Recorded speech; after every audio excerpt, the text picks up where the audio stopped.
प्रणाम, मैं हूं हिमांशु द्विवेदी और स्वागत है आपका हमारी खास पेशकश चर्चा में। चर्चा के तहत आज हमारा विषय है मोदी सरकार के 8 साल, कितने सफल कितने सवाल। यूं तो मोदी सरकार अस्तित्व में 26 मई 2014 को आई थी, लेकिन दूसरी बार शपथ नरेंद्र मोदी ने प्रधानमंत्री के तौर पर 30 मई 2019 को ली थी। इसलिए भारतीय जनता पार्टी ने या सरकार ने 8 साल पूरे होने का जश्न आज की तारीख से मनाना शुरू किया है। इसी के तहत जहां प्रधानमंत्री ने तमाम सांसदों के साथ बैठकर कोरोना काल में जो बच्चे अनाथ हुए थे उनके संदर्भ में एक नई योजना की शुरुआत की, वहीं भारतीय जनता पार्टी के राष्ट्रीय अध्यक्ष जेपी नड्डा ने भी बाकायदा पत्रकारों के बीच में बैठकर यह बताने की कोशिश की कि 8 साल में क्या कुछ कमाल इस सरकार के द्वारा किया गया है। तय बात है, जब कोई सरकार अपने 8 साल पूरे कर रही है तो वह यह बताने की कोशिश करेगी ही कि उसने कितना बेहतर काम किया है। पर देश के संदर्भ में यह बात महत्वपूर्ण इसलिए हो जाती है कि 3 दशक के लंबे अंतराल के बाद इस देश में स्पष्ट बहुमत की सरकार 2014 में नरेंद्र मोदी के नेतृत्व में अस्तित्व में आई थी। लिहाजा इस सरकार से बड़ी उम्मीदें थी, बड़े अरमान देशवासियों के थे, बहुत कुछ हो जाएगा ऐसी उम्मीद थी। 5 साल बाद जब जनता के बीच में पहुंचे तो उन कोशिशों के संदर्भ में जनता ने एक बार फिर मोहर लगाई, उन सपनों पर एक बार फिर भरोसा किया और अब उस भरोसे को भी 3 साल हो गए। तो लाजमी है कि 8 साल के अंतर्गत जहां दावों के संदर्भ में फेरिस्त की कमी नहीं है, वहीं सवाल भी बेशुमार है। जहां एक तरफ जेपी नड्डा सवाल उठा रहे थे कि विपक्ष बेमानी बातें करता है, वहीं विपक्ष की ओर से रणदीप सुरजेवाला बताने की कोशिश कर रहे थे कि यह सरकार किस कदर देश को बदहाल कर दी है। तो आज हम इस कार्यक्रम के अंतर्गत कोशिश करेंगे उपलब्धियों पर और विफलताओं पर एक ईमानदार विमर्श करने की। कोशिश होगी कि हम बातचीत के माध्यम से समझ पाएं कि आखिर देश 2014 में जहां पर था वहां से अब कहां खड़ा हुआ है, किन मुद्दों पर हमने बेहतर किया है, कौन से ऐसे मसले हैं जिन पर अभी भी सवाल अनुत्तरित हैं। तो हमारे साथ इस खास बातचीत के लिए कई मेहमान जुड़ रहे हैं, उनसे आपका परिचय कराएं और एक संजीदा बातचीत करने की कोशिश करें। उससे पहले समय है आज के विचार सूत्र का। हमारा विचार सूत्र ये कहता है कि ना चाहू न च भविस्थिति ना चेत रहे विज्जति एकांतम निंदितो पोसो एकांतवा पसिंस्ते, अर्थात पूर्णतया निंदित या पूर्णतया प्रशंसित पुरुष न था, न होगा, न आजकल है। धम्मपद में ये बात भूत भविष्य वर्तमान के संदर्भ में कही गई थी। तो नरेंद्र मोदी जी के संदर्भ में भी 2 पक्ष हमें देखने को मिलते हैं। एक पक्ष जो निंदा के संदर्भ में पूरी तरीके से प्रयत्नशील रहता है, जो उनके विरोधी हैं वो ये बताने की कोशिश करते हैं कि इससे ज़्यादा गलत व्यक्ति तो कोई हो ही नहीं सकता है। वहीं जो उनके समर्थक है, खासतौर पर उनकी पार्टी से जुड़े हुए हैं, वो बताने की कोशिश करते हैं कि आज़ाद भारत में अगर कोई नेता हुआ है तो वह नरेंद्र मोदी के रूप में ही देश को मिला है, इससे पहले तो कोई नेता था ही नहीं। दोनों तरफ अतिरेक है, तो उस अतिरेक के बीच में संतुलन बनाने की कोशिश करते हुए हमारे साथ इस चर्चा का हिस्सा बनने के लिए जो मेहमान जुड़ रहे हैं उनमें एक बड़ा प्रबुद्ध नाम है, वो रघु ठाकुर जी का है। पुराने समाजवादी चिंतक हैं, उनकी ईमानदारी के संदर्भ में, उनके ज्ञान के संदर्भ में, उनकी विद्वता के संदर्भ में किसी को संदेह नहीं रहता। हमारे साथ गुरदीप सप्पल जी हैं, भारतीय राष्ट्रीय कांग्रेस के प्रवक्ता हैं, लेकिन एक ईमानदार बात तथ्यों के साथ कहने के लिए देश में अलग पहचान रखते हैं। यशपाल सिसोदिया जी भी हमारे साथ हैं, भारतीय जनता पार्टी के कर्मठ कार्यकर्ता की छवि रखते हैं, कई बार के विधायक हैं, नरेंद्र मोदी के अनन्य प्रशंसक हैं, पर इसके बावजूद भी उम्मीद करते हैं कि वो प्रशंसा के दायरे से बाहर रखकर एक ईमानदार बातचीत करने की कोशिश इस कार्यक्रम में करेंगे। और इन सब के बीच में अपनी निष्पक्ष और निर्भीक राय देने के लिए वरिष्ठ पत्रकार राजकुमार सिंह जी भी हमारे साथ जुड़ चुके हैं। आप सभी का स्वागत है। चर्चा की शुरुआत करें उससे पहले उन दोनों दावों को एक बार देख लिया जाए, जो एक तरफ जेपी नड्डा जी कर रहे हैं, जो भारतीय जनता पार्टी के राष्ट्रीय अध्यक्ष हैं, दूसरी तरफ रणदीप सुरजेवाला हैं, जो कांग्रेस का मुखर चेहरा हैं, राष्ट्रीय महामंत्री हैं। एक बार उनकी बात सुन लेते हैं और फिर अपनी चर्चा की शुरुआत यशपाल सिसोदिया जी से करते हैं। And today 6 lakh villages are being connected with all weather road. ये है प्रधानमंत्री ग्रामीण सड़क योजना का रूप, जिसको हमको समझना चाहिए। चाइना के साथ लगे हुए बॉर्डर एरिया में 6,763 किलोमीटर की रोड बनी है, 15,000 मीटर्स की ब्रिजेस बने हैं जो उसको आगे बढ़ा रहे हैं। 100 सैटेलाइट्स एक साथ लॉन्च किए गए। सुकन्या योजना से लेकर के मातृशक्ति की बात करते हुए, ये आप इसको समझिए कि किस तरीके से मैटरनिटी इशू को, महिला के इशू को प्रधानमंत्री जी ने एड्रेस किया है। बहुत हुई महंगाई की मार, अब की बार मोदी सरकार। बहुत हुआ किसानों पर अत्याचार, युवा बेरोजगार, पेट्रोल डीजल की मार, रुपये पर डॉलर का वार, अब की बार मोदी सरकार। आज 8 साल के बाद सभी नारों की, वादों की, जुमलों की समीक्षा करें तो मोदी सरकार की प्रत्येक नाकामी उनके द्वारा दिए गए वादों, नारों और जुमलों के अंदर आपको देशवासियों साफ दिखाई पड़ेगी। एक गाना भी सुना दिया, पर यह नहीं बताया कि किसके अच्छे दिन। आज 8 साल के बाद तस्वीर साफ है कि मोदी जी आए तो साथ में महंगे दिन रोजगार बिन लेकर आए। तो कुल मिलाकर एक तरफ जेपी नड्डा जी थे जो बता रहे थे कि देखिए क्या कुछ कमाल हुआ है, दूसरी तरफ रणदीप सुरजेवाला थे। उन्होंने कुल मिलाकर 2014 के चुनाव प्रचार अभियान में भारतीय जनता पार्टी ने जो नारे दिए थे, जिनसे एक वातावरण बना था, उनका जिक्र भर किया और उनके जिक्र से ही एहसास कराने की कोशिश की कि किसी भी पैरामीटर पर देख लीजिए विफलता सामने है। यशपाल सिसोदिया जी, आपकी प्रतिक्रिया पहली। ये जो 8 वर्ष का सफर है माननीय प्रधानमंत्री नरेंद्र मोदी जी का, इसमें से डॉक्टर साहब मैं बताना चाहूंगा कि 6 वर्ष विकास के हैं, जनता की सेवा के हैं, और 2 वर्ष जो पिछले निकले हैं कोरोना की विभीषिका के, वो संघर्ष और चुनौतियों के थे जी। इसलिए विशुद्ध रूप से जिस प्रकार से जो सरकार चलती है, सरकार को चलना चाहिए, उसमें 6 वर्ष में काउंट करूंगा 8 वर्ष में से जी। क्योंकि 2 वर्ष तो उन परिस्थितियों में निकले हैं डॉक्टर साहब, आपने हमने सबने देखा, पूरा विश्व जिस परिस्थिति से जूझ रहा था जी, स्तब्ध रह गया था पूरा देश, जनता थम गई थी, चक्के रुक गए थे। और उन विपरीत परिस्थितियों में भी अगर मोदी जी के नेतृत्व से पूरे विश्व के क्षितिज पर अगर हमने कोरोना की विभीषिका से फतेह पाई है, तो उसके पीछे मोदी जी का विजन था डॉक्टर साहब जी। देखिए 477 दिनों में 190 करोड़ से अधिक वैक्सीन की डोज लगवाने का सफलतम काम मोदी जी के कुशल नेतृत्व के कारण से हुआ है। और अगर 20 करोड़ मेक इन इंडिया टीके 100 देशों को निर्यात करने का काम किया है। तो डॉक्टर साहब कितनी बड़ी चुनौती हमारे सामने थी, एक तरफ विभीषिका थी और दूसरी तरफ हम टीका अभियान में जिस प्रकार से लग रहे थे। इसलिए मैं डॉक्टर साहब इस 8 वर्ष को 6 वर्ष में तुलनात्मक दृष्टिकोण से बताना चाहूंगा, क्योंकि 6 वर्ष काम के हैं, 2 वर्ष मोदी जी के नेतृत्व वाले कोरोना के कारण से चुनौती के हैं। देखिए डॉक्टर साहब इस 2 वर्ष में जो हमने खाद्यान्न की सुरक्षा सुनिश्चित करने को लेकर के 80 करोड़ भारतीयों को जिस प्रकार से अन्न योजना के तहत, और पहली बार डॉक्टर साहब स्टेट में कह सकता हूं क्योंकि मैं विधायक हूं तीसरी मर्तबा का, हमने पीडीएस सिस्टम में गांव की और शहरों की दुकानों पर जाकर के देखने का भी प्रयास किया है कि मोदी जी जिस प्रकार से धान और गेहूं इस कोरोना की विभीषिका में निःशुल्क दे रहे हैं, उसका वितरण हो रहा कि नहीं हो रहा, उसके लिए थैले उपलब्ध कराए गए, एक वातावरण बनाने की कोशिश करिए। और 280 करोड़ भारतीयों को खाद्य सुरक्षा का अभिनव प्रयोग किया है और वो सफल हुआ है। विश्व की सबसे बड़ी वित्तीय समावेश योजना में लाभार्थियों के बैंकों के खातों में डॉक्टर साहब 22 लाख करोड़ से अधिक का प्रत्यक्ष लाभ हस्तांतरण हुआ है जी। किसान क्रेडिट कार्ड डॉक्टर साहब जहां जिस प्रकार से अटल बिहारी वाजपेयी जी ने किया था, उस प्रकार से माननीय प्रधानमंत्री नरेंद्र मोदी जी ने जो किसानों के लिए राहत दी है, विशेष करके 6,000 रुपए की राशि किसान सम्मान की, और उसी को आगे बढ़ाते हुए मध्य प्रदेश में माननीय मुख्यमंत्री जी ने मुख्यमंत्री किसान सम्मान निधि को डॉक्टर साहब 4,000 से जोड़ा है। इस प्रकार से 10,000 रुपए की राशि सीधे किसानों के खातों में किसान सम्मान निधि को लेकर के माननीय प्रधानमंत्री जी के नेतृत्व में गई है। देखिए मैं सौभाग्य योजना की बात करूंगा तो 100% घरेलू विद्युतीकरण हुआ है। अगर आप इसमें आगे बढ़ करके देखेंगे तो प्रधानमंत्री आवास का जो इंदिरा आवास का जो एक जुमला था, और 35-40 वर्ष तक डॉक्टर साहब इंदिरा आवास की बीन बजाई जाती थी कांग्रेसियों की ओर से इंदिरा गांधी जी के नाम पर।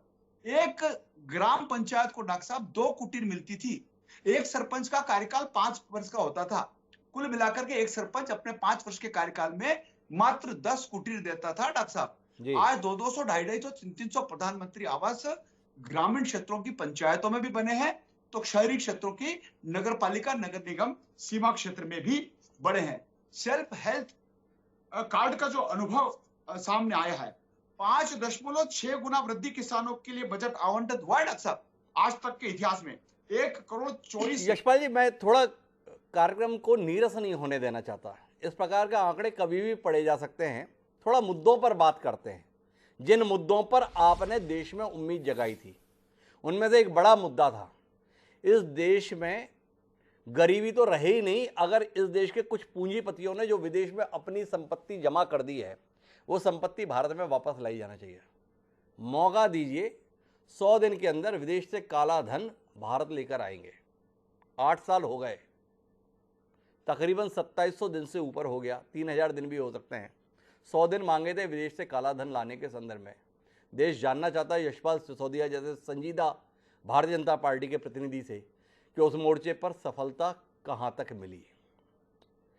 बताया गया नोटबंदी के अंतर्गत पूरा देश लाइन में लग गया था यशपाल जी।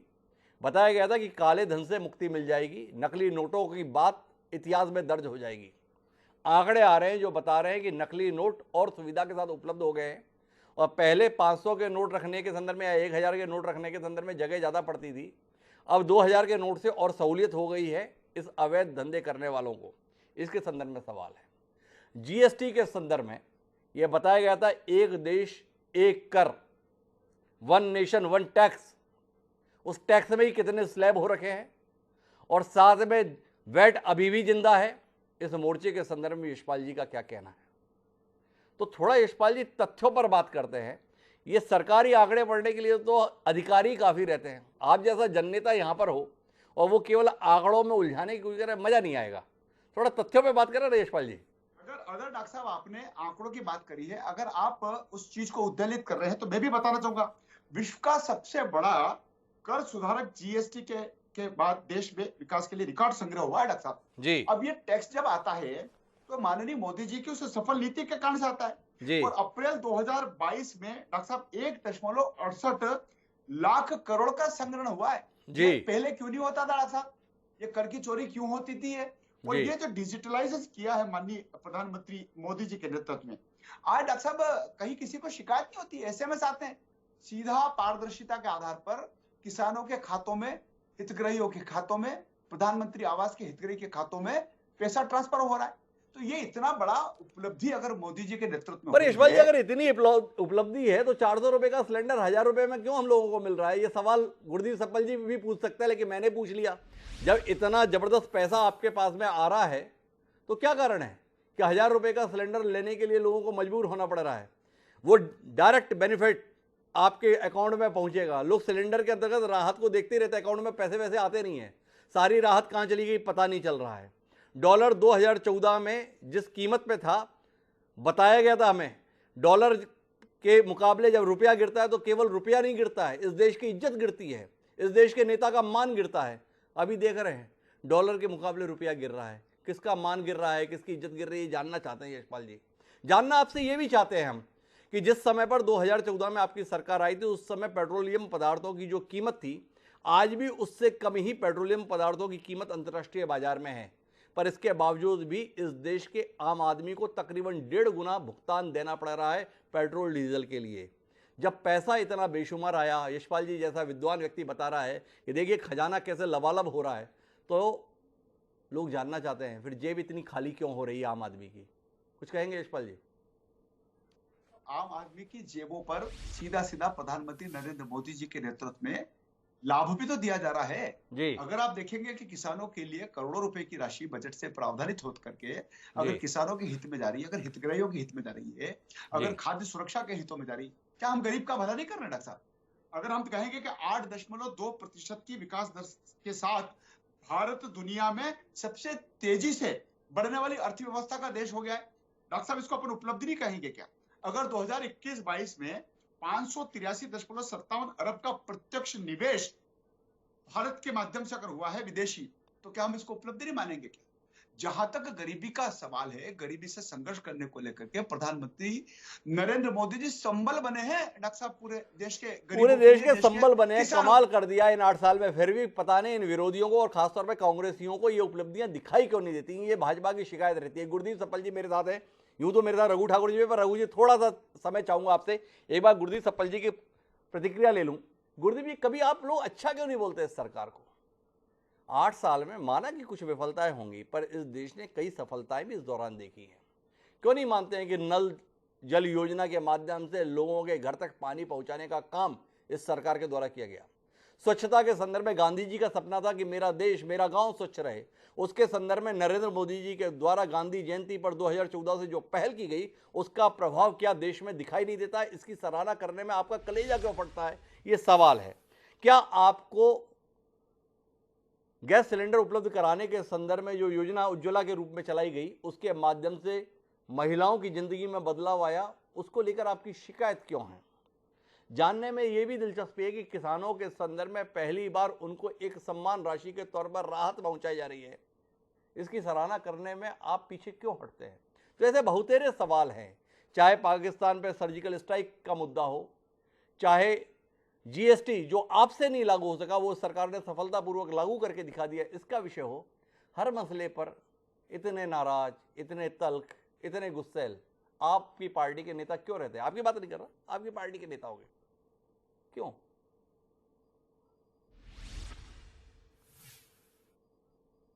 मोदी जी, आपने शायद म्यूट का बटन दबाया हुआ है, उसे अनम्यूट कर देंगे। जी हिमांशु जी, अब सरकार है भारत की, तो ऐसा तो है नहीं कि कुछ नहीं करेगी, कुछ काम तो करेगी भी जी। और वो जो काम करेगी उसकी चर्चा पूरे ढोल गाजे बाजे के साथ तो मोदी जी से लेकर उनके तमाम मंत्री और विधायक और प्रवक्ता करते ही रहते हैं, कार्यकर्ता भी करते रहते हैं। तो वो तो उनको शोभा देता है, हम उनको मुबारक देते हैं। हम विपक्ष में हैं जी। संविधान के अनुसार जनता ने हमें विपक्ष का काम दिया है और हमारा ये ड्यूटी है कि हम सरकार से सवाल पूछें, और इसलिए पूछें क्योंकि 8 साल के अंदर कुल जमा, अगर मुझे एक लाइन में बात कहनी है तो आम आदमी का जो सुख और चैन होता था वो छिन चुका है। आप देखिए, इस वक्त लोगों से आप बात कीजिए, या तो वो बेरोजगारी से दुखी हैं, महंगाई से दुखी हैं, या वो नफरत की आग में जल रहे हैं। और जो नफरत की आग में जल रहे हैं वो इनका सपोर्ट बेस भी बन रहे हैं। ऐसा नहीं है कि जितने लोग दुखी हैं वो इनके खिलाफ ही जा रहे हैं। तो ये जो देश की जनता को इन्होंने बांट दिया है और एकदम निर्ही बना दिया है कि आज बेरोजगारी के नाम पे जो हो रहा है वो किसी से छुपा हुआ नहीं है। 45 साल से में इतनी बेरोजगारी नहीं हुई थी, हम उसकी बात क्यों नहीं करेंगे? हम उस महंगाई की बात क्यों नहीं करेंगे जो जनता अब महसूस कर रही है? और इसके पहले कि अगर कोई ये बोले कि मनमोहन सिंह जी की यूपीए सरकार थी कांग्रेस के नेतृत्व वाली, उसमें भी महंगाई बहुत थी, तो महंगाई तो तब भी होती थी, लेकिन मनमोहन सिंह जी के 10 साल के अंदर हिमांशु जी जो पर कैपिटा इनकम है वो 150% बढ़ी थी। हर व्यक्ति की आय में जबरदस्त इजाफा हुआ था। मोदी जी को 8 साल हो गए हैं और कुल मिलाकर 20% इनकम बढ़ी है पर कैपिटा, और वो 20% भी इसलिए बढ़ी है क्योंकि हमारा मोमेंटम 14-15 में इनको जो मिला 25% वो हो गई थी। नोटबंदी के बाद से एक्चुअली में 4% इनकम गिर गई है। तो 16 से 22 तक इस देश के हर व्यक्ति की आय गिरी है। ये इस सरकार की अगर उपलब्धि मानते हैं, अब ठीक है कि आप राशन दे रहे हैं, ठीक है कि आप बेनिफिशियरीज को काम कर रहे हैं, लेकिन सरकार का काम देश में रोजगार देना, सरकार का काम अर्थव्यवस्था को आगे बढ़ाना, सरकार का काम आम जनता को संबल देना कि आप आत्मनिर्भर बनिए। आत्मनिर्भर का नारा मोदी जी देते हैं लेकिन उस नारे पे चलते नहीं है। अभी बहुत सारी बातें बोली यशपाल जी ने, बहुत सारी बातें बोली, जैसे जीएसटी हमारे यहाँ रिकॉर्ड हो रहा है जी। मैं इनको बता दूं क्यों हो रहा है रिकॉर्ड। इसलिए हो रहा है, एक वजह की चीज महंगी हो रही है। जो चीज 100 की थी अब 150 की मिल रही है, तो जीएसटी तो 50% उस पर ज्यादा मिलेगा ना सरकार को टैक्स। दूसरा, एक तरफा ट्रेड, अब 612 बिलियन का अधिक इंपोर्ट हुआ है और इंपोर्ट पे आईजीएसटी लगता है। तो जो आत्मनिर्भरता के उल्टा चल रहा है देश, उसकी वजह से जीएसटी बढ़ रहा है।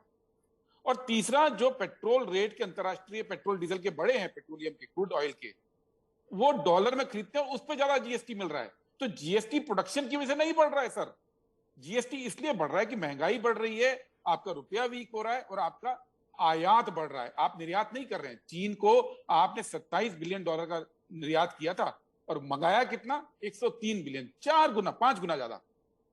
आप कहां पे खड़े हैं? आप देश को आपने वहां ला दिया है जहां आने वाले कुछ सालों तक अब रोशनी नजर नहीं आ रही है।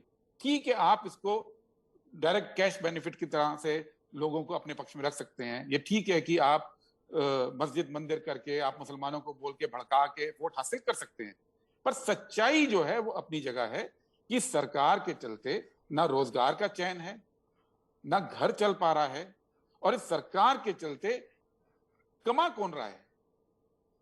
142 परिवारों को 30 लाख करोड़ मिल गया था लास्ट ईयर कोविड के दौरान। जिस कोविड की बात कर रहे थे ना कि 2 साल आप निकाल दीजिए, हम निकालेंगे नहीं यशपाल जी, क्योंकि उस 2 साल में जनता को कुछ नहीं मिला, लेकिन 142 परिवारों को 30 लाख करोड़ मिल गया।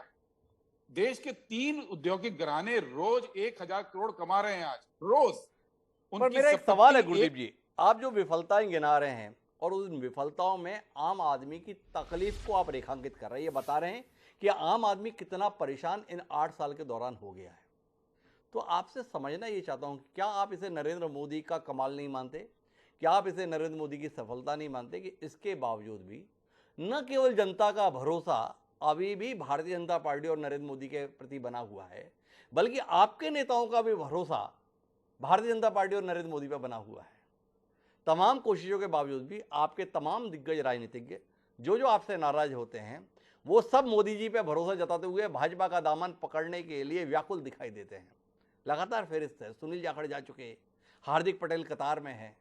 तो आपसे जानना चाहता हूं कि क्या आप इसे इनकी एक बड़ी सफलता नहीं मानते कि जो इतनी विफलताएं आप गिनाते हैं, इसके बावजूद भी जनता के बीच में अपना भरोसा, अपनी साख कायम रखने में ये कामयाब है? इस सफलता के संदर्भ में गुरदीप जी कुछ कहेंगे? इसका जवाब तो बहुत आसान है हिमांशु जी। जी बहुत आसान है जी। मोदी जी का जो आज मोदी जी के बारे में देश का कोई व्यक्ति, उनका कट्टर समर्थक भी ये नहीं कहता है कि मोदी जी झूठ नहीं बोलते हैं। वो ये कहता है राजनीति में सब चलता है। उनका कट्टर समर्थक भी ये नहीं कहता है कि जो आंकड़े दिखाए जाते हैं वो झूठे हैं। वो कहते हैं राजनीति में चलता है। लेकिन मोदी जी को जो वोट मिल रहे हैं वो नफरत की खेती है। और नफरत की भाषा बोलना, हिंदू मुसलमान की भाषा बोलना, या किसी को दुश्मन तैयार करके उसके खिलाफ जनता को एकत्रित करना, ये काम क्या हम नहीं कर सकते? नफरत की भाषा बोलना क्या इतना मुश्किल है कि कांग्रेस पार्टी के नेता लोग उसको नहीं बोल सकते? क्या लोगों को विभाजन करके वोट सिक्योर करना क्या इतना मुश्किल काम है कि हम नहीं कर सकते? हम भी तो कर सकते हैं। हम इसलिए नहीं करते हैं कि हम इस देश को बांटना नहीं चाहते हैं। वो बांट रहे हैं। एक सवाल बीच में करना चाहूंगा गुरदीप जी, आपने बहुत बड़ी बात बोल दी है। मैं आपसे समझना चाहता हूँ कि आज़ादी के 75 साल मिलने के बाद इस देश की जनता को आप इतना नासमझ मानते हैं जो नफरत की भाषा पर भरोसा करते हुए जाना चाहती है उस व्यक्ति के साथ, ना कि इस देश के हित में क्या है इस बात पर भरोसा करते हुए रहना चाहती है किसी शख्स के साथ। थोड़ा आपने बात काफ़ी बड़ी बोल दी है, इसलिए उसे समझना चाहता हूँ। क्या ये देश वाकई इतना नासमझों का है? क्या इस देश के संदर्भ में क्या अच्छा क्या बुरा इस देश की जनता को पता नहीं है? क्या इस देश की जनता 75 साल बाद भी इतनी परिपक्व आप नहीं मानते हैं?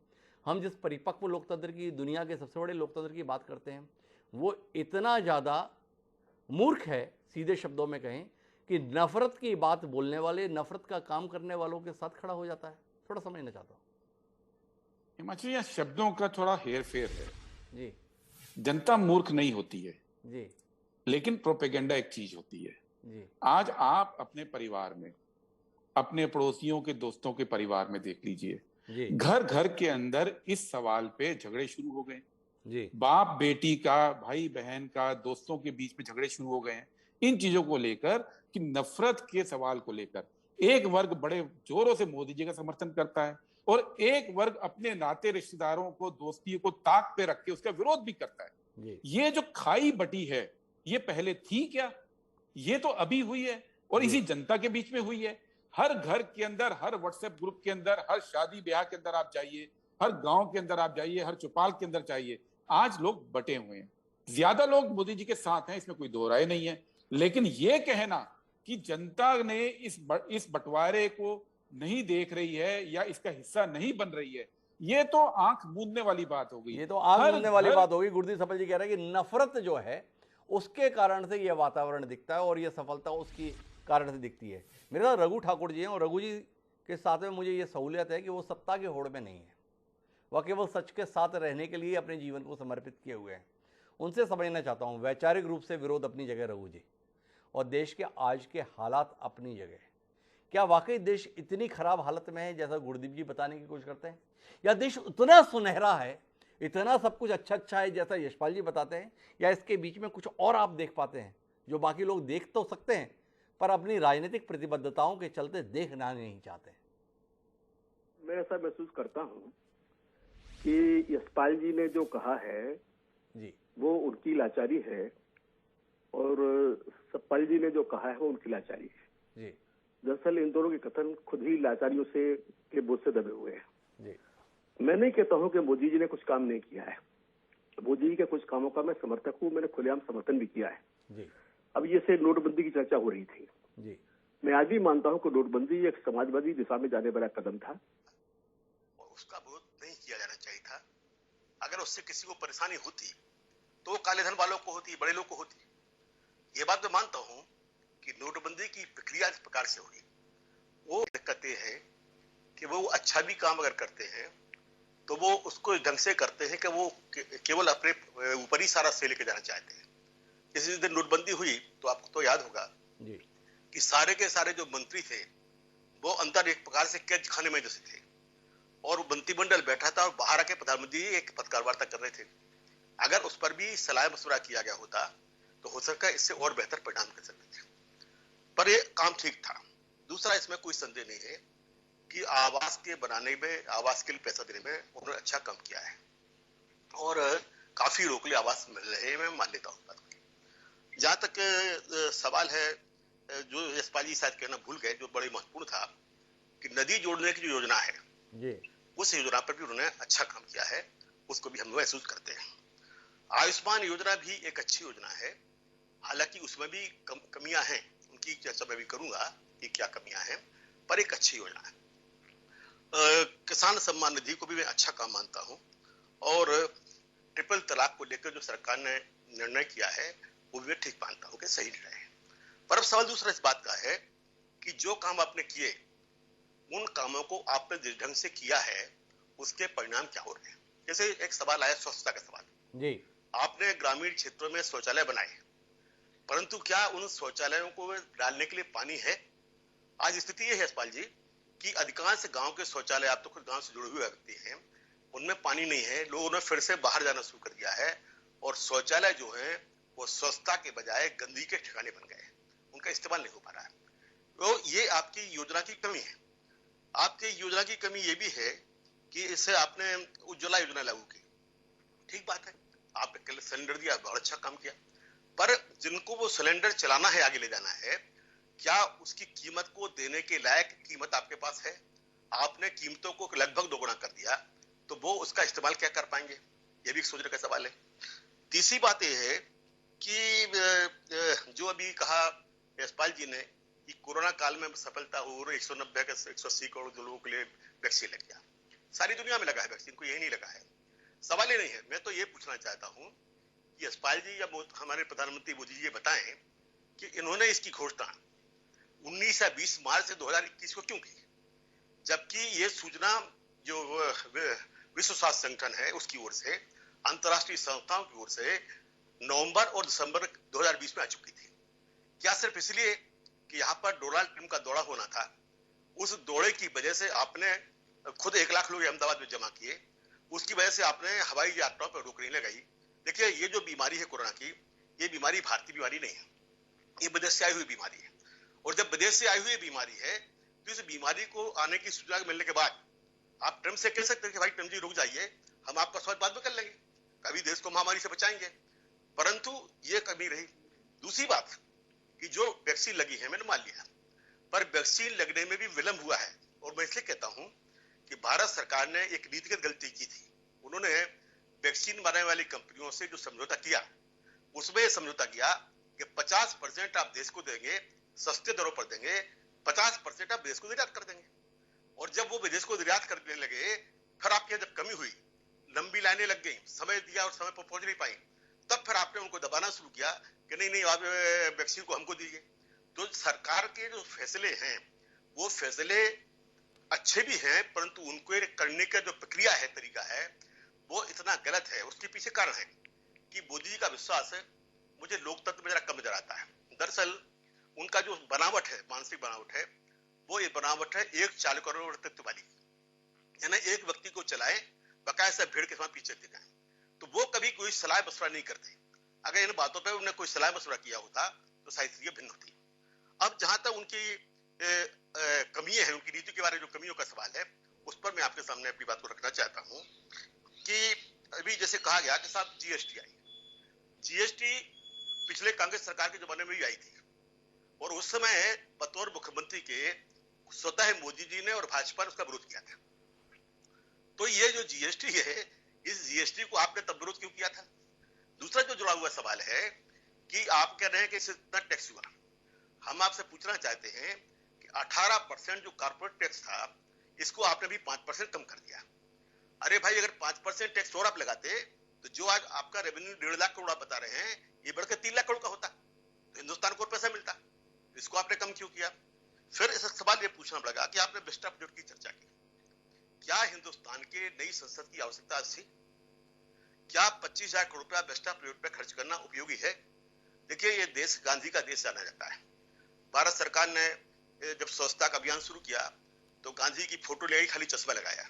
चलिए, इतने को हम धन्यवाद देते कि चश्मा तो लगा लिया, वरना वो भी नहीं लगाते। बिस्टा प्रोजेक्ट है, आज बिस्टा प्रोजेक्ट के ऊपर कुल मिलाकर के आज 20 से 25,000 करोड़ रुपए खर्च होना है। क्या हो रहा है इसमें? आप साहब नया राष्ट्रपति भवन बनाएंगे, आप नई संसद बनाएंगे, आप नए सांसदों के लिए मकान बनाएंगे। आखिर इसकी क्या आवश्यकता है? आज देश के लिए जो आवश्यकता है वो सबसे प्रथम आवश्यकता है कि आप हिंदुस्तान में बेरोजगारी को दूर करने के लिए, महंगाई को कम करने के लिए, लोगों को काम देने के लिए कुछ करें। बेरोजगारी का सवाल कोई मामूली सवाल नहीं है।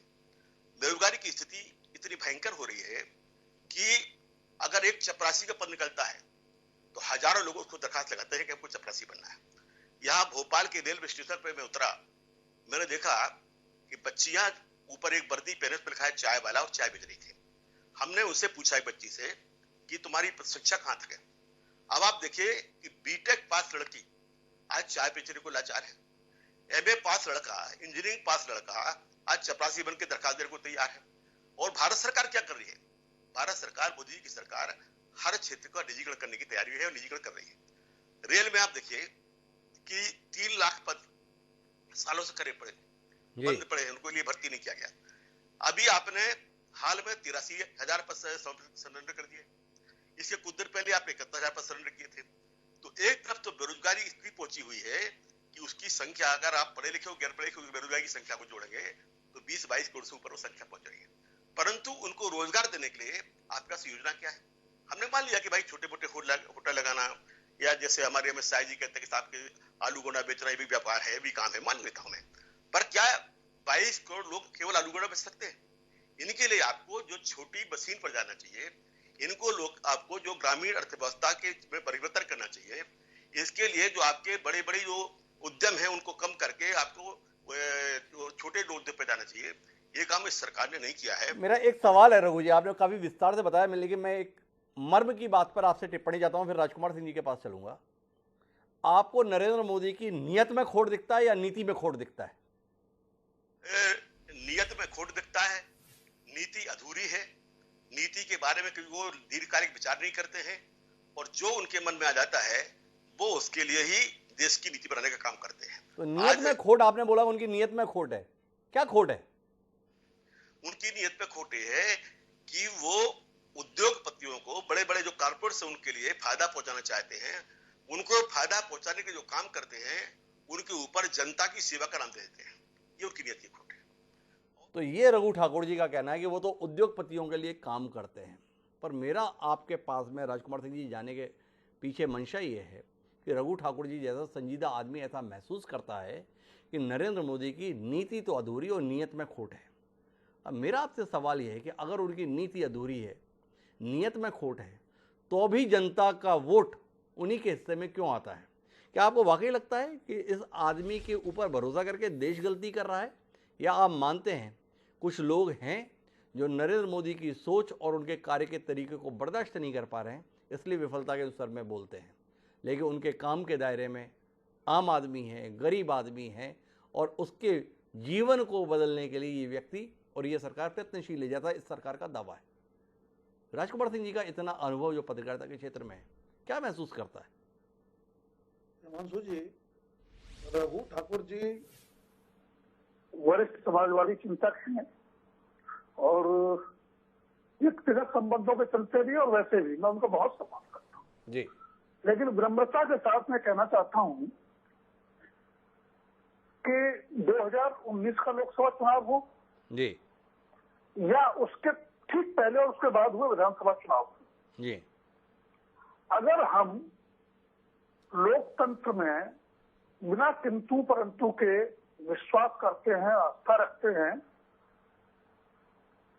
तो ये मानना पड़ेगा कि इस देश के आम आदमी को नरेंद्र मोदी की नीयत पर अभी कोई शक नहीं है। जी। और 8 साल जिसमें सवाल भी गुरदीप सप्पल जी ने बहुत उठाए, यशपाल जी ने उपलब्धियों की भी चर्चा की, नड्डा साहब ने भी उपलब्धियां गिनाई, रणदीप सुरजेवाला सवाल उठा रहे थे।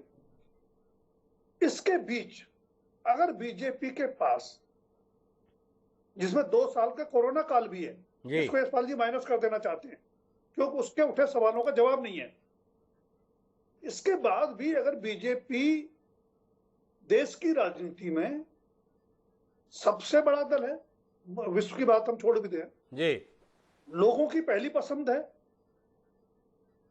उत्तर में, पश्चिम में, पूर्व में, दक्षिण में, तो उसकी सबसे बड़ी वजह मैं व्यक्तिगत रूप से मानता हूं कि आज भी लोगों को लगता है कि नरेंद्र मोदी की नीयत तो ठीक है जी, जो नीति बनती है उनमें कोई व्यवहारिक कमी हो सकती है जी, और जैसा रघु भाई ने कहा, कई अच्छे फैसले गलत क्रियान्वयन की वजह से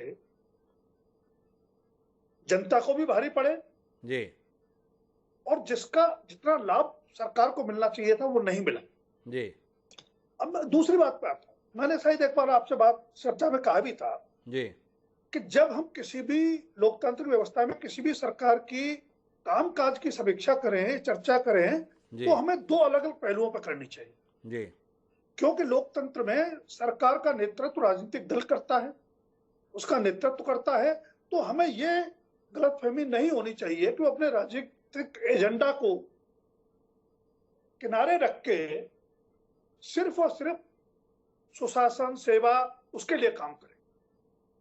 राजनीतिक एजेंडे पर भारतीय जनता पार्टी की सरकार ने, नरेंद्र मोदी की सरकार ने बहुत आक्रामक तरीके से काम किया है और मेरा ऐसा मानना है कि लगातार चुनावी कसौटी को अगर हम माने, मेरा मानना है कि लोकतंत्र में जनता जनार्दन होती है, उसका फैसला अंतिम है।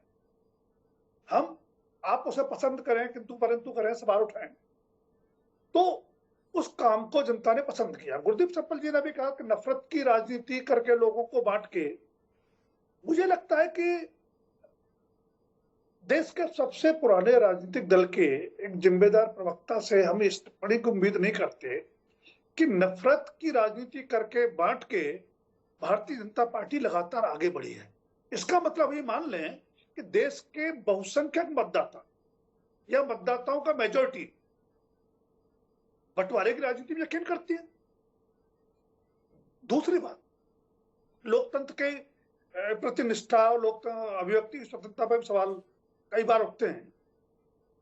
हम क्यों भूल जाते हैं, रघु भाई तो बैठे हैं, भुक्तभोगी हैं, 1975 में जब आपातकाल लगा था, देश के जनतंत्र पर, अभिव्यक्ति की स्वतंत्रता पर, संविधान पर, लोकतंत्र पर सबसे गहरा और घातक आक्रमण था, वो प्रहार था। रघु भाई यहां बैठे हैं, पुष्टि कर सकते हैं, 2 साल जेल में रहे थे, आइसोलेशन में अकेले सेल में रखा गया था। ऐसे बहुत लोग थे। क्यों? वो देश में था क्या? दूसरी बात, भ्रष्टाचार। मैं यहां किसी दल विशेष की बात नहीं कर रहा हूं, मैं व्यवस्था की बात कर रहा हूं जो पिछले 74-75 सालों में हमने देखी है। आप कल्पना कर सकते हैं कि विश्व के सबसे बड़े लोकतंत्र की निर्वाचित प्रधानमंत्री भ्रष्टाचार को यह कहकर जायज ठहराएं कि विश्वव्यापी फिनोमिना है। परिवारवाद, लोकतंत्र में आस्था रखने वाला कोई भी व्यक्ति परिवारवाद को कैसे जायज ठहरा सकता है? यह अलग बात है कि जिन लोगों ने भ्रष्टाचार और परिवारवाद के 2 बड़े मुद्दों पर 1960 और 70 के दशक में गैर कांग्रेसवाद की राजनीति शुरू की और लोगों का जन समर्थन भी मिला, बाद में वे सारे नेता, उनके क्षेत्रीय दल परिवारवाद और भ्रष्टाचार में कांग्रेस से बहुत आगे निकल गए। मेरा सिर्फ कहना यह है कि जो गुरदीप सप्पल जी ने सवाल खड़े किए, विफलताएं गिनाई, और यशपाल जी ने जो उपलब्धियों के पुल बांधे, जैसा रघु भाई ने कहा, सच्चाई दोनों के बीच में है। अगर हम आकलन कर रहे हैं किसी सरकार की सफलता का विफलता सच्चाई का, उनके बीच में ये राजनीतिक राजकुमार सिंह जी का कहना है, पर कुछ महत्वपूर्ण सवाल जो इस चर्चा का हिस्सा बनना चाहिए उनकी तरफ कोशिश करूंगा। उससे पहले गुरदीप सप्पा जी का हस्तक्षेप लेना चाहूंगा, क्योंकि उनकी टिप्पणी पर सीधी टिप्पणी हुई है। तो गुरदीप जी का हस्तक्षेप और उसके बाद यशपाल सिसोदिया के पास चलूंगा। जी गुरदीप जी। जी चर्चा तो बीजेपी के 8 साल पर है, पर हमसे भी सवाल पूछ लिए जी। तो पहले तो एक लाइन में खारिज कर दूं जी कि शायद हम ही हैं, हमारी ही पार्टी है जिसने इमरजेंसी जैसी गलती पर माफी भी देश से मांगी, उसको हम गलत मानते हैं। और अगर दोबारा कभी ऐसी स्थिति आएगी तो सबसे पहले हम ही खिलाफ खड़े होंगे। जी अब वो इश्यू तो हो गया खत्म। जी सवाल जनता के चुनाव के पीछे छुपकर जी। अगर हम इस बात से आंख मूंदते हैं कि आज इस देश में नफरत की खाई नहीं खोदी जा रही है और सीधे सीधे बीजेपी के द्वारा नहीं खोदी जा रही है, तो शायद इससे बड़ी गलत बयानी नहीं होगी। आज जब देश के अंदर सबसे ज्यादा मुद्दा महंगाई का है, बेरोजगारी का है, आप टीवी चैनल सारे देख लीजिए, आप उन अपवादों में से हैं, तो आपको तो मैं शुभकामना दूंगा कि आप उस लाइन पे नहीं चलते हैं जी। लेकिन आज हालत क्या है उस पर हम बात नहीं करेंगे और हम केवल मंदिर मस्जिद की बात करेंगे। तो हम कौन से भ्रम में हैं कि हम जनता हम कौन से भ्रम में? गुरदीप सप्पा जी का एक जायज सवाल है। ये देश अपनी समस्याओं के उत्तर खोजने के स्थान पर हर मस्जिद को खोद देने के लिए आमादा हो रहा है। इसको लेकर गुरदीप जी जो बात कह रहे हैं ये विचारणीय तो है। मुझे यशपाल जी आपके पास आना है, पर रघु भाई भी कुछ हस्तक्षेप करने जा रहे थे। एक बार रघु भाई की भी टिप्पणी सुन लेते हैं। जी रघु भाई। मैं ये कह रहा था कि अभी राजकुमार जी ने अच्छी बात कही है जी। मैंने जो कहा कि मोदी जी की नियत पे ये संदेह मुझे है, उसका कारण है जी। आपने जब में सरकार बनाई जी, किनके साथ मिलकर बनाई? उन्हीं महिला के साथ जिनके बारे में आपने आरोप लगाए थे कि ये जो है ये आतंकवादी को शरण देती हैं, आतंकवादी को पालती हैं और आतंकवादी को इनके नाम पर रिहा किया गया था। जी। फारूक अब्दुल्ला साहब के साथ में आपने सरकार बनाई, अभी महबूबा साहब के साथ आपने सरकार बनाई। आपने ट्रिपल तलाक के मुद्दे को लेकर अच्छा निर्णय किया, परंतु ये निर्णय आपने जिस उद्देश्य से किया उसको आप भी बेहतर जानते हैं। जी। मैं इस बात की चर्चा करना चाहता हूं कि नियत का सवाल मैं इसलिए कहता हूं कि अभी जो दुनिया में एक ग्लोबल ढांचा बनाया जा रहा है कॉर्पोरेट के द्वारा दुनिया के, वो ये है कि एक हिस्सा बहुत ऊपर जाएगा, दूसरा हिस्सा बिल्कुल नीचे केवल खाने के लिए जिंदा रहेगा। आज भारत भी उसी स्थिति पहुंच रहा है कि जहां पर एक तरफ कॉर्पोरेट जो है वो आसमान पर पहुंच जा रहा है, जो गरीब आदमी है वो केवल 5 किलो अनाज के ऊपर जा रहा है। मैं एक बात इसलिए रघु ठाकुर जी जो बात कह रहे हैं वो काफी गंभीर है। रघु ठाकुर जी बता रहे हैं वर्ग के बीच में विभेद बढ़ने के संदर्भ में, वर्ग के बीच में असमानता बढ़ने के संदर्भ में वह इस तरफ रेखांकित कर रहे हैं कि अमीर बहुत अमीर होने जा रहा है, गरीब बहुत गरीब होने जा रहा है, और गरीब के मुंह से क्रांति की आवाज ना निकले, गरीब सड़क पर ना उतरे, तो उसके लिए 5 किलो अनाज की व्यवस्था की जा रही है। इस चिंता के संदर्भ में जो रघु ठाकुर कह रहे हैं वो एक विचारणीय विषय है। लेकिन यशपाल जी आपसे जो समझना है वो समझना ये है कि आपने हर मसले का उत्तर इन दिनों मंदिर मस्जिद से देने की जो कोशिश के रूप में निकाला है, इसके संदर्भ में कुछ कहेंगे? क्यों आप हर मस्जिद को खुदवा देने के लिए आमादा हैं? और अगर आप आमादा नहीं हैं तो इस देश की सरकार इन कोशिशों के खिलाफ स्पष्ट तौर पर खुलकर सामने क्यों नहीं आती है? ये सवाल है। 8 साल की उपलब्धियों के अंतर्गत क्या इस देश के पास में यही बच गया कि ताजमहल खोद दिया जाए? क्या यही आ गया कि कुतुब मीनार को खोद दिया जाए?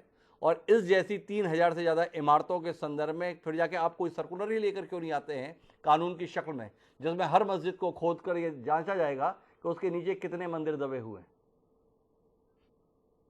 डॉक्टर साहब ऐसा नहीं है। कुछ स्थितियां, कुछ परिस्थितियां उन विषयों को लेकर के जब सामने आती है, और जब तक राम मंदिर की बात करते तो यही कांग्रेस कहती थी राम तो काल्पनिक है, राम तो पैदा ही नहीं हुए, और हलफनामे देते थे। आज जब राम मंदिर बन गया है तो कांग्रेस कह रहा है हमने कब विरोध किया। देखिए डॉक्टर साहब मैं एक बात जरूर कहूंगा, आदरणीय हमारे वरिष्ठ रघु जी को मैं बहुत सम्मान देता हूँ, बड़े चिंतक हैं समाजवादी। मैं उनसे रघु जी से ये भी प्रश्न करूंगा कि आपने बहुत कुछ तो कह दिया, लेकिन क्या हिंदुस्तान में ही ट्रंप के आने से कोरोना हुआ? जहां ट्रंप नहीं गए वहां कोरोना नहीं आया क्या? और दूसरी बात यह कि वैक्सीन को लेकर के रघु जी आप कृपा करके ये भी कहने की कोशिश कर रहे हैं कि इस वैक्सीन को लेकर के कांग्रेस और भारतीय जनता पार्टी की विपरीत विचारधारा विपक्ष वालों ने कितना भड़काने की कोशिश करी। ये तो सुअर की चर्बी है, ये तो मोदी वैक्सीन है, इससे तो नपुंसकता हो जाएगी, जनसंख्या नियंत्रण करने को लेकर के वैक्सीन लगाई जा रही है। और जो आलोचना करते थे वो पर्दे के पीछे वैक्सीन लगाते थे। और गुरदीप जी, मैं आपसे ये भी पूछना चाहूंगा, आपने नफरत की आग की बड़ा आरोप लगा दिया, आप ये क्यों नहीं करें भारत तेरे टुकड़े होंगे इंशाअल्लाह इंशाअल्लाह? जिन लोगों ने नारे लगाए थे उनका आपने विरोध क्यों नहीं किया? अरे भारत के टुकड़े अगर हो जाएंगे गुरदीप जी, तो हिंदुस्तान में बचेगा क्या? सर्जिकल स्ट्राइक को लेकर के आपके दल के लोग, बड़े बड़े प्रवक्ता और बड़े बड़े नेता सबूत मांगने की ओर आगे बढ़ रहे थे कि सर्जिकल स्ट्राइक के सबूत दीजिए। जब देश पर आन पड़ती है गुरदीप भाई, तो आपकी हमारी सबकी विचारधारा एक होना चाहिए। भारतीय जनता पार्टी ने कभी नफरत के आधार पर राजनीति नहीं की गुरदीप भाई, और हमने तो कभी गरीबी हटाने का नारा तो आपकी इंदिरा जी ने दिया था 1970-71 के दशक में, और उसके बाद तो आपके कई प्रधानमंत्री आ गए। इंदिरा जी स्वयं रही उसके बाद में 10-10 वर्ष तक, आपने गरीबी नहीं हटाई, आपने बेरोजगारी हटाने का बड़ा बड़ा नारा और बड़े बड़े वादे किए थे। देश में 56 वर्ष में तो गरीबी हटी नहीं। मोदी जी के 8 साल में जो कुछ उपलब्धियां हैं वो आपके और आपके दल को नजर नहीं आ रही है। 4-5 प्रमुख जो कमियां है वो आप जरूर गिनाते हैं। और आपके राहुल बाबा विदेश में जाकर के भारत की तुलना श्रीलंका और पाकिस्तान से भी बदतर स्थिति हो गई है। अब राहुल गांधी जी को हिंदुस्तान में तो कोई सुनता नहीं डॉक्टर साहब, ये विदेश में जाकर के ढोल पीट रहे हैं, और विदेश में जाकर के ढोल पीट रहे हैं तो ये समझ रहे थे कि जिस प्रकार से मोदी मोदी लगते नारे, उसी प्रकार से राहुल राहुल नारे लग जाएंगे। एक ने भी नहीं सुनी डॉक्टर साहब, एक ने भी। भारत की स्थिति इतनी बदतर नहीं है गुरदीप जी कि आप कह दें कि श्रीलंका और पाकिस्तान से भी बदतर भारत हो गया। अरे भारत ने जो ऊंचाइयां प्राप्त की है, अगर यूक्रेन में उस विभीषिका में, उस आक्रमण में अगर भारत का झंडा लेकर के गुरबीदोई को निकलने की कोशिश करता तो उसको जाने दिया जाता। कई पाकिस्तानियों ने भारत का झंडा हाथ में ले लिया और कहा कि अब तो हिंदुस्तान के हैं, भारत के झंडे ने इनको बेड़ा पार कर दिया। आपको समझना होगा, आपको इतना कुछ समझना होगा। लेकिन यशपाल जी थोड़ा समझाइए तो सही ना, भारत इतना मजबूत हो गया पर 2 साल से चीन हमारी सीमा पर आकर बैठा हुआ है, उसका समाधान कहाँ हुआ? इन 8 साल की उपलब्धियों के बीच में इस चुनौती के संदर्भ में भी कोई टिप्पणी आपके मुंह से निकलेगी? क्या आपके मुंह से निकलेगा कि बड़े पैमाने पर बेरोजगारी, अगर इतना ही सब कुछ अच्छा हो गया है तो बेरोजगारी के आंकड़े इतने भयावह क्यों हो रहे हैं? क्या आपके मुंह से निकलेगा हंगर इंडेक्स 2014 में 51वें नंबर पर थे हम, आज 101वें नंबर पर पहुंच गए। अगर हमारा राशन और बाकी व्यवस्था इतनी अच्छी है तो ये आंकड़ा क्यों आ रहा है? ये तमाम सवाल हैं जो आपकी उपलब्धियों के दावों के बीच में हैं। इनके उत्तर देने की कोई कोशिश यशपाल जी आप करेंगे, या कुल मिलाकर देश को इस बात पे ही धन्य होने के लिए विवश कर देंगे कि हम सबका सौभाग्य है कि हमें ऐसा नेतृत्व मिला है? जो बात आप राहुल गांधी के संदर्भ में विदेश के मुद्दे पर कह रहे हैं, वैसे एक भाषण विदेश में दिया गया था जिसमें बताया गया था 2014 से पहले हम सब लोग ये पूछते थे कौन सा पाप किया है जो हिंदुस्तान में पैदा हुए। क्या वो बयान जायज़ था? क्या उस उपलब्धि के संदर्भ में भी यशपाल जी कुछ कहना चाहिए? डॉक्टर साहब इतना जरूर कहूंगा कि चीन की यदि हिमाकत अभी कम है तो मोदी जी के कारण से है। अगर पाकिस्तान भी कहीं भय की स्थिति में है तो वो मोदी जी के कारण से। अगर विदेश में भारतीय राजनीति का जो डंका बजा है वो सिर्फ मोदी जी के कारण से है। और अगर आप बेरोजगारी की बात कर रहे हैं डॉक्टर साहब, तो मैं ये भी निवेदन करना चाहूंगा कि जो निवेशक आए हैं और उन निवेशकों को जिस प्रकार से ताकत और संबल भारत की सरकार और भारतीय जनता पार्टी शासित यशपाल जी को जरूरत है इस बात को जानने की कि इन 8 सालों में इस देश से कितनी कंपनियां अपना कारोबार समेटकर पलायन कर गई हैं। निसान यहां से जा चुकी है, फोर्ड यहां से जा चुकी है, जनरल मोटर्स भी यहां से जा चुके हैं। तो ये सारी फहरिस्त को भी आपको देखने की शायद जरूरत होगी। लेकिन उपलब्धियां भी हैं पर साथ साथ सवाल भी हैं। मैं गुरदीप सप्पल जी के पास चलता हूं। गुरदीप सप्पल जी लगातार हस्तक्षेप कर जा रहे हैं, एक बार उनका हस्तक्षेप सुनते हैं फिर उनसे कुछ सवाल करते हैं। जी गुरदीप जी।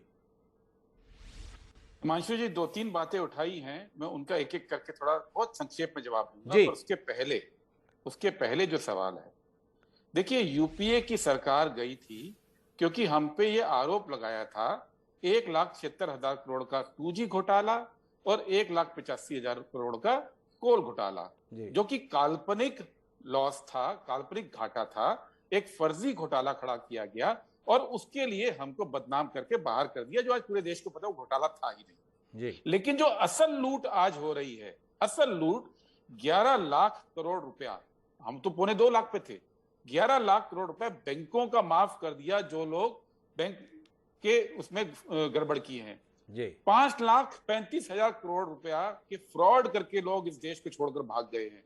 ये मोदी राज की बात है। जी। और 11 लाख करोड़ के एनपीए अब और खड़े हैं। तो जो ये 30 लाख करोड़ लगभग बनता है, ये लोग लूट कर खा गए, आज उसकी बात मीडिया नहीं करेगा तो हम कौन सी दुनिया में जी रहे हैं। दूसरी बात जो इन्होंने बातें कही टुकड़े टुकड़े गैंग।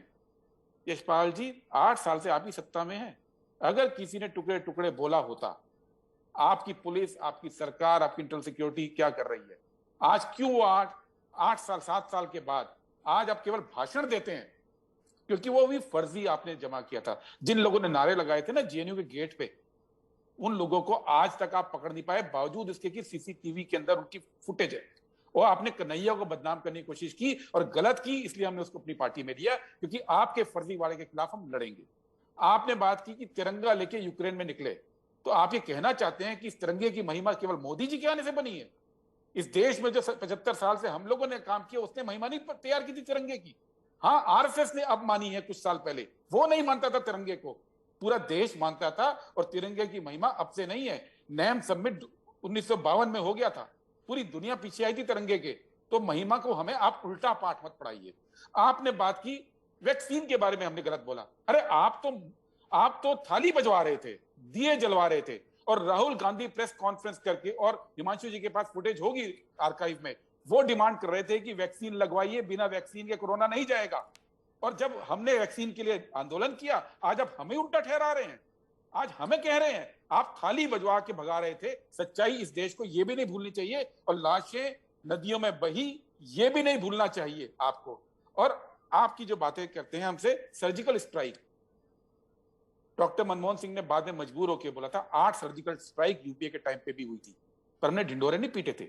देश की सुरक्षा करना हमारा काम था। आप ढिंडोरा भी पीटते हैं और आप चीन को बने भी रहने देते हैं। आज चीन बना हुआ है, नहीं जा रहा है बाहर, और आप कुछ नहीं कर पा रहे। आपकी हिम्मत नहीं है भारत के नागरिक के तौर पे कि आप देश के प्रधानमंत्री से पूछें कि आप, मेरी सरकार बीजेपी की सरकार के हेड है, चीन क्यों नहीं बाहर जा रहा है? एक व्यक्ति बीजेपी आरएसएस का सवाल नहीं उठा सकता है कि देश की सुरक्षा पे खतरा क्यों है, ये विपक्ष को क्यों उठाना पड़ता है? अगर आप देशभक्त हैं तो आपको ये सवाल उठाने चाहिए कि इस देश की सीमा के अंदर चीन बैठा हुआ है और 2 साल से भारत की सरकार कुछ नहीं कर रही है। अगर आरएसएस के लोग देशभक्त हैं, अगर बीजेपी के लोग देशभक्त हैं, तो ये सवाल मोदी जी से आपको पूछना चाहिए। ये केवल विपक्ष का काम नहीं है, हम सब देश के नागरिक हैं, हम सब राष्ट्रवादी हैं, और हम सबको ये सवाल पूछने चाहिए थे। तो ये मत कीजिए, आप बातों को घुमाते हैं। हमने सब जगह बिजली दे दी, 5,97,000 गांव हैं देश में, 5,80,000 2014 तक हो गए थे, आखिरी 17,000 आपने दिए, आखिरी 17,000, और कह दिया हमने पूरे देश को दे दी। आप कहां की, आप कौन से फिगर की हमसे बात? सवाल ये है कि जब आप 5,70,000 को दे चुके थे तो 17,000 इनको बताने के लिए क्यों छोड़ दिए थे? ये चूक आपने क्यों कर दी? इतना लंबा समय आपको मिला था, 55 साल का राज रहा, ये 17,000 क्यों आपने मौका दिया यशपाल सिसोदिया जी को यहाँ कहने के लिए? मानिए ना, गलती हुई हमसे, ये 17,000 छोड़ दिए थे। इंपॉर्टेंट सवाल है। नहीं, ये इंपॉर्टेंट सवाल है। 2014 तक सरकारों का ये मानना होता था कि वो देश के लिए काम करना उनका फर्ज है जी। 4 से 14 के बीच में इस देश में हर व्यक्ति की आय बढ़ी, उसका जीवन स्तर बढ़ा। इस देश में एसी, फ्रिज, एसी, विदेश यात्राएं, महंगी यूनिवर्सिटीज में जाना, ये सब 4 और 14 के बीच में हुआ। चर्चा कोई भी सरकार इतनी नहीं करती थी, क्योंकि इसको अपना काम माना जाता था जी। आज आपके ऑफिस के अंदर भी ये शो चला रहे हैं, कोई पैनल प्रोड्यूसर है, कोई है, अब आके आपको रोज कहना शुरू करे, देखिए हमने तो काम किया, अपने प्रचार करना शुरू करे, आप ऑफिस चला पाएंगे? ये जो परंपरा शुरू हुई ना कि काम थोड़ा सा करो, ढिंडोरा बहुत ज्यादा पीटो, यही मोदी जी की देन है।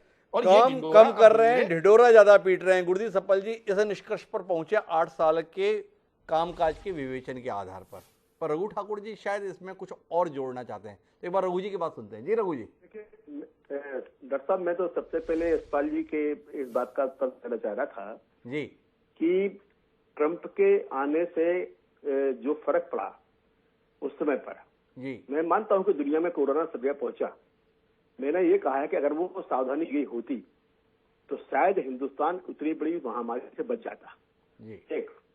दूसरी बात है कि 2020 के साल और 2021 के साल में हमारे देश में मौतें कम हुई। क्या इसका भी कभी उत्तर मांगा जाएगा कि 2021 के साल में मौतें ज्यादा क्यों हुई, 20 में कम क्यों हुई? इतनी बड़ी संख्या में लोग मरे हैं। पहले सरकार ने कहा कि 1.5 लाख लोग मरे, फिर बाद में सुप्रीम कोर्ट में आपको पता है कहा कि 6 लाख के लोग मरे। वैश्विक संस्थाएं कह रही हैं 45 लाख को लोग मरे। और बाबा रामदेव जी जो हमारे प्रधानमंत्री के अच्छे मित्र भी हैं, उनका एक बयान मैं आपको बताता हूँ जी। उन्होंने कहा कि ज्यादा लोग नहीं मरे, एक गांव में औसतन 20 से 25 लोग मरे। अब अगर हिंदुस्तान में 6 लाख गांव हैं और 20 लोग भी गांव में मरे हैं तो मरने वालों की संख्या 1 करोड़ से ऊपर पहुंची हुई है। तो इस बात को सोचना चाहिए कि भाई ये गलतियां क्यों हुई। दूसरी बात जो मैं कहना चाहता था कि राजकुमार भाई ने ठीक कहा कि मैं आपातकाल में जेल में रहा, यात्राएं सही और अभी भी तैयार हूं उस काम के लिए, कोई दिक्कत की बात नहीं। अभी हाल में सुप्रीम कोर्ट ने फैसला दिया जी, जिसमें धारा 124 राष्ट्रद्रोह की धारा है जी, उस धारा के ऊपर काफी चर्चा हुई। राष्ट्रद्रोह की धारा में गिरफ्तार किए गए जी, एक पत्रकार ने अगर सूरत के एक विधायक के खिलाफ में कुछ बोल दिया, एक व्यक्ति ने बोल दिया, तो उसके लिए राष्ट्रद्रोह बंद कर दिया।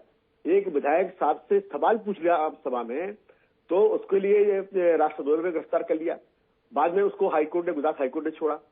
कुल 65 लोगों के खिलाफ में राष्ट्रद्रोह सिद्ध हो पाया। बकाया सारे जो लोग हैं वो सालों साल जेल में पड़े रहे। क्या ये भी लोकतंत्र की हत्या नहीं है? क्या ये लोकतांत्रिक नहीं है? क्या इस सरकार को ऐसा करना चाहिए या किसी सरकार को ऐसा करना चाहिए? मेरा कहना यह है यशपाल जी से कि यशपाल जी, हम लोग लड़े थे लोकतंत्र के लिए। लोकतंत्र के लिए कहीं भी कोई गलत काम होता है, चिंता की बात होती है, हमें उसके खिलाफ खड़े होना चाहिए। वो करने वाली दूसरी पार्टी हो, हमारी विरोधी पार्टी हो, हमारी अपनी पार्टी हो।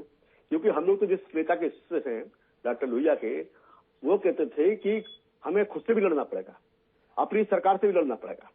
तो कहीं ना कहीं हमको वो कहने की हिम्मत होना चाहिए। और वो ये आप तो हर एक को कबीरदास करा देने के लिए आह्वान कर रहे हैं, इतना आसान कैसे संभव है? और यशपाल जी के पास में हम लोग वैसे ही परेशान हैं, उनको जहां होना चाहिए वहां तक नहीं पहुंच रहे हैं, और आप अभी भी उन्हें अपनी पार्टी में ही जो है तनख्वाहियां करा देने के लिए आह्वान कर रहे हैं।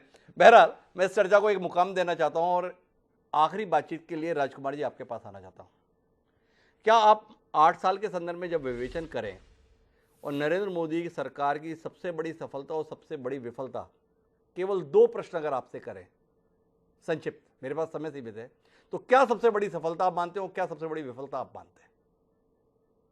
देखिए, जो उनका राजनीतिक एजेंडा है भारतीय जनता पार्टी का या उनका अपना, उस एजेंडा पर अमल उन्होंने पूरी शिद्दत से किया है, निष्ठा से किया है, पूरी रफ्तार से किया है जी। लेकिन जो सुशासन की बात थी, अच्छे दिन आने की बात थी, आम आदमी की जिंदगी में बदलाव की बात थी, उस पर चुनौतियों का पहाड़ कोरोना काल में और बड़ा हो गया है। बेरोजगारी है, महंगाई है, गरीब और गरीब हो रहा है, अमीर और अमीर हो रहा है। तो इस आर्थिक विषमता को जब तक नहीं रोका जाएगा, आम आदमी का जीवन बेहतर बनाने के लिए कुछ नहीं किया जाएगा, तब तक सुशासन वाला जो पार्ट है वो अधूरा है।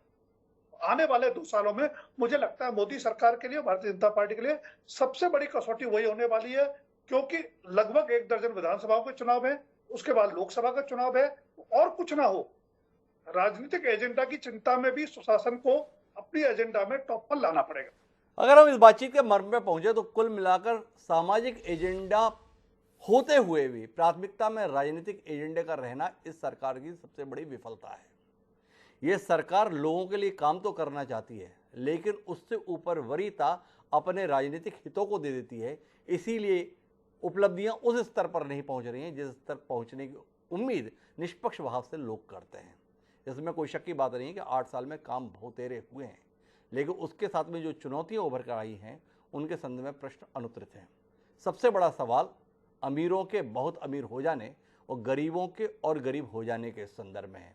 आप उन्हें मरने नहीं देंगे इसके संदर्भ में संदेह नहीं है, लेकिन आप उन्हें समृद्ध होने के संदर्भ में कोई ठोस कदम उठाएंगे इस संदर्भ में इंतजार है। जब तक ये इंतजार खत्म नहीं होगा तब तक सरकार की उपलब्धियों के दावे पर एतबार नहीं होगा। क्या सरकार आने वाले समय में इस दिशा में कोई कदम उठाएगी या रघु ठाकुर जी के आरोपों की सच्चाई को ही साबित करने के लिए काम करती रहेगी?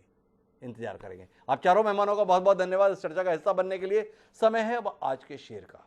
कुल मिलाकर नरेंद्र मोदी प्रधानमंत्री के तौर पर 8 साल पूरे कर लिए, पर इसके बाद भी यह मानने में उनके विरोधियों को भी ऐतराज नहीं होगा कि आज भी वह देश के सबसे लोकप्रिय नेता के तौर पर विद्यमान है। एक शख्स का लगातार शिखर पर बने रहना अपने आप में अचंभा पैदा करता है, और इसी को एक शायर ने कमाल के शब्दों में कहा, और कहा ये कि बुलंदियों पे पहुंचना कोई कमाल नहीं, बुलंदियों पे पहुंचना कोई कमाल नहीं, बुलंदियों पर ठहरना कमाल होता है। अशोक साहिल ने जो ये बात कही थी वो नरेंद्र मोदी पर तो मुफीद है, पर भारत के संदर्भ में शिखर पर पहुंचने के लिए हम अभी भी इंतजार कर रहे हैं। ठहरने की तो बात दूसरी है। आप तो शिखर पर पहुंच गए, ये देश शिखर पर कब पहुंचेगा ये आम नागरिक जानना चाहता है। क्या उसे इसका उत्तर मिलेगा? इंतजार करते हैं। और अब आपसे इजाजत लेते हैं, कल फिर मिलेंगे नए विषय के साथ। साथ अपना